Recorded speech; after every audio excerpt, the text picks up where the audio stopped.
آصف علوی تے شاہی کوئی نہیں, یہ تے اینا جا رافضی ہے. مقابلے جنگ جمل جس کے بارے میں مشہور ہے کہ حضرت علی اور عائشہ کے درمیان ہوئی, اسے مختصر تعارف کر, مختصر نہیں بڑا ڈیٹیل تعارف کروایا. آپ جنگ جمل لکھیں, میری ویڈیوز ہی کھلتی ہیں انشاءاللہ. کربلا والا ریسرچ پیپر مل جائے گا, اس پہ ساری حدیثیں موجود ہیں. آپ نے ایک لیکچر میں کہا تھا کہ حضرت ام سلمہ نے بنو امیہ کے خلاف کو کنڈیم کیا. جتنی حدیثیں بیان کی ہیں ایک پورا لیکچر ہو سکتا ہے, برائے مہربانی چند ایک بیان کر دیں. جی وہ بیان کی ہوئی ہیں کربلا والے ریسرچ پیپر میں. اللہ کے فضل سے میں عہدہ برا ہو چکا ہوں. 4 صفحوں کا ایک ریسرچ پیپر تھا جنگ جمل صفین نہروان کے اوپر, وہ 32 صفحات کے اوپر انہی سوالات کی وجہ سے گیا ہے. اب میں نے وہ 200 حدیثیں جمع کر دی ہیں. یہ وہ چیز ہے جو میں نے لکھ کے دے دی ہے.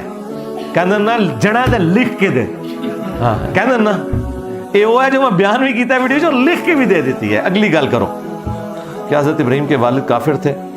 نہیں جی, حضرت ابراہیم کے والد کافر نہیں تھے. حضرت ابراہیم کے باپ کافر تھے, ان کے ابا کافر تھے. اور ابا اور باپ ابی کا لفظ عربی میں آتا ہے, یہ چچا کے لیے بھی بولا جاتا ہے. حضرت اسماعیل علیہ السلام کو بھی باپ میں شمار کیا ہے بنو اسرائیل نے, قرآن میں رپورٹ ہوا. نبی علیہ السلام کی حدیث ہے مسلم میں کہ چچا باپ کی مثل ہے. حضرت عباس کو حضور نے کہا یہ میرا باپ ہے. تو یہ انٹرچینجبل الفاظ ہیں. چونکہ قرآن میں سورہ توبہ میں واضح آ گیا کہ کسی نبی اور مومن کے لیے شایع نہیں ہے کہ وہ اپنے کافر رشتہ داروں کے لیے دعائے مغفرت کرے جبکہ اسے پتہ چل جائے کہ وہ کفر کی حالت میں مرے ہیں. اور ساتھ ہی اللہ نے کہا کہ ابراہیم نے جو دعا کی تھی نا اپنے باپ کے حق میں, تو وہ اس وجہ سے تھی کہ ابراہیم کو پتہ نہیں تھا. جب انہیں پتہ, ظاہر اس زمانے علم غیب نہیں سی نہ ہوتا, سمجھا کرو نا, بابے ہوندے نے نا, وہ بابے دا بھی میں ختم کرتا ہے. ہوں تو ایسی میرے دماغ گل آئی ہے, جڑے اس دور دے بابے نے اینک تو بغیر, اس دن میں باپا جانی کو دیکھ رہا تھا, وہ ٹیب پہ اینک لگا کے پڑھ رہے, لو اینک ہی نہ دی, یہ تو دلاں دے حال جان دے نے. وہ اینک تو بغیر پرچی نہ تسی پڑھ سکو تو دلاں دے حال جان دیو. کٹ لو اپنے مرے ہوئے زندہ, اور مجھے کوئی میکینیکل انجینئرنگ کا فارمولہ دیکھ کے پڑھ کے بتا دے, میں لکھ کے دیتا ہوں. سمجھانا تو چھڑ دو, صرف 10 دے کے لکھیا گیا ہے, سمجھانا تو میں کہندی ہی نہیں. تو حضرت ابراہیم علیہ السلام کو نہیں پتا تھا. اللہ نے کہا جب انہیں پتا چلا تو پھر وہ اس سے پیچھے ہٹ کے انہوں نے برات کا اعلان کر دیا.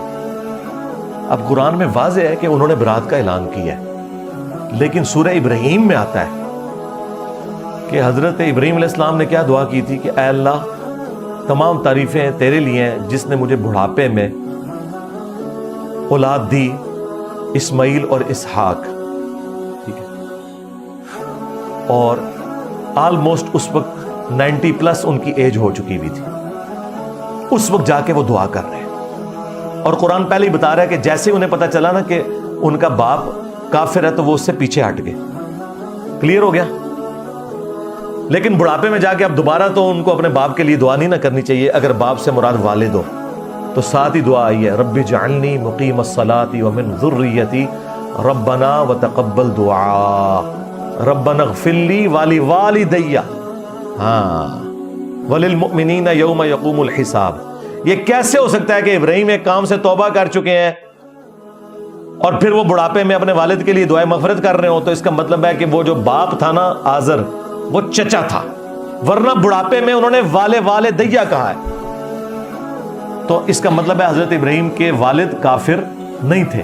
اور یہ میرا کوئی اکیلے کا عقیدہ نہیں ہے, امام حاکم نے ایسی روایتیں لی ہیں, امام طبری نے بھی لی ہوئی ہیں کہ ان کے والد جو تھے وہ تارخ تھے, آزر ان کے چچا تھے, اور چچا باپ کی جگہ ہوتا ہے. اور یہی وہ تعویل ہے جو میں نے اس حدیث کی بھی کی ہے مسلم میں, کہ جو ایک شخص آیا تھا, اس نے کہا میرا باپ کدھر ہے؟ تو نبی علیہ السلام نے فرمایا کہ تیرا باپ جہنم میں, آگ میں ہے.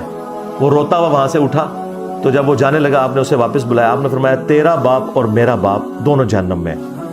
وہ جو اکثر بابی پیش کرتے ہیں کہ حضور نے تو اپنے والد کو کافر کہا, سرکار والد نہیں باپ. اور وہ آپ نے کنایا کیا ہوگا ابو لہب کی طرف, کیونکہ ابو لہب بھی تو آپ کا چچا تھا, کفر کی حالت میں مر گیا. تو آپ نے اس کی تسلی کی بات کی, والد کی بات نہیں کی ہے.